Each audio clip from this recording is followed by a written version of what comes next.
hair done, but I'm waiting until closer to my son's graduation so I can be fresh for the graduation. So I forgot what number we're on. I think 334 or something. I don't know. But I posted it. You'll see it. I'm going to read again. We're going to try to finish this book up. Don't sweat the small stuff, and it's all small stuff. Simple ways to keep the little things from taking over your life by Richard Carlson, PhD. Okay. I'm trying to get better in the camera. Okay. This one is number 79. It's called Stop Blaming Others. When something doesn't meet our expectations, many of us operate with the assumption, when in doubt, it must be someone else's fault. You can see this assumption in action almost everywhere you look. Something is missing, so someone else must have moved it. The car isn't working right, so the mechanic must have repaired it incorrectly. Your expenses exceed your income, so your spouse must be spending too much money. The house is a mess, so you must be the only person doing your part. A project is late, so your colleagues at work must not have done their share. And on it goes. This type of blaming thinking has become extremely common in our culture. On a personal level, it has led us to believe that we are never completely responsible for our own actions, problems, or happiness. On a societal level, it has led to frivolous lawsuits and ridiculous excuses that get criminals off. When we are in the habit of blaming others, we will blame others for our anger, frustration, depression, stress, and unhappiness. In terms of personal happiness, you cannot be peaceful while at the same time blaming others. Surely there are times when other people and or circumstances contribute to our problems, but it is we who must rise to the occasion and take responsibility for our own happiness. Circumstances don't make a person, they reveal him or her. As an experiment, notice what happens when you stop blaming others for anything and everything in your life. This doesn't mean you don't hold people accountable for their actions, but that you hold yourself accountable for your own happiness and for your reactions to other people and the circumstances around you. When the house is a mess, rather than assuming you're the only person doing your part, clean it up. When you're over budget, figure out where you can spend less money. Most important, when you're unhappy, remind yourself that only you can make yourself happy.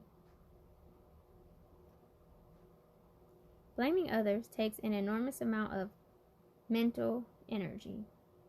It's a drag me down mindset that creates stress and dis-ease. Blaming makes you feel powerless over your own life because your happiness is contingent on the actions and behaviors of others, which you can't control. When you stop blaming others, you will regain your sense of personal power. You will see yourself as a choice maker. You will know that when you are upset, you are playing a key role in the creation of your own feelings. This means that you can also play a key role in creating new, more positive feelings. Life is a great deal more fun and much easier to manage when you stop blaming others. Give it a try and see what happens. Excuse me. So, I know there are people in my life that used to be the blaming sort, but no longer are. And it's amazing to actually see them now and how their lives have changed as a result of this new mindset. And a big part, I will just say that a very important part in helping with this is to set boundaries for yourself. Learn to say no to people. Don't continue being a people pleaser. Value your own happiness.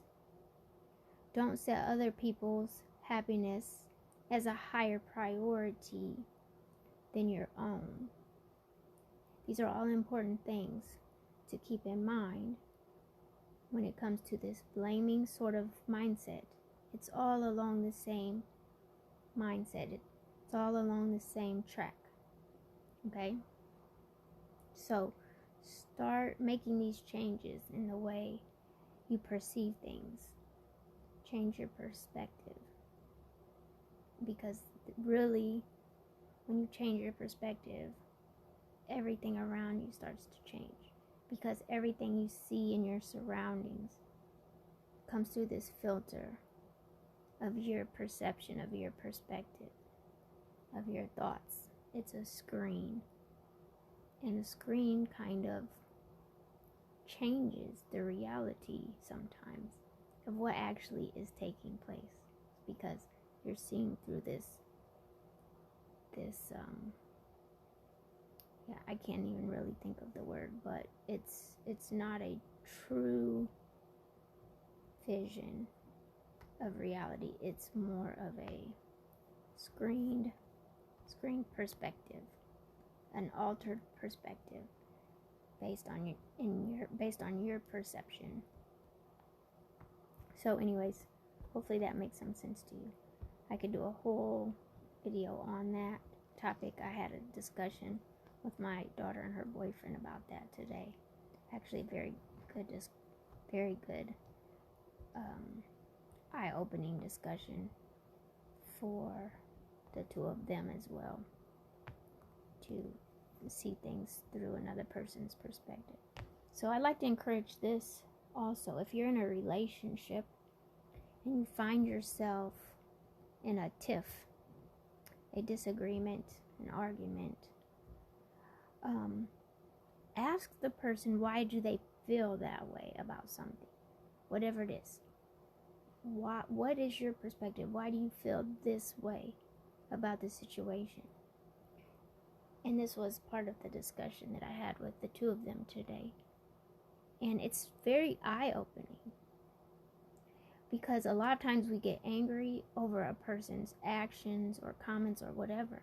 But when we find out where they stem from, we find out what that filter is that it's coming through, the filter of perception that becomes their perspective. From back in the childhood even, how they were raised. Once you understand, oh, that's why you think that way. That's why you feel that way. It begins to make so much more sense. And then we ourselves begin to exercise more compassion for that person, because now we understand where they're coming from. Why they're saying what they're saying, feeling how they're feeling, thinking what they're thinking, etc. So anyways, I know I went off on a tangent there. I'm sending out love, light, and healing energy. Ask that you pay it forward and pass it on. And until next time, peace. Later.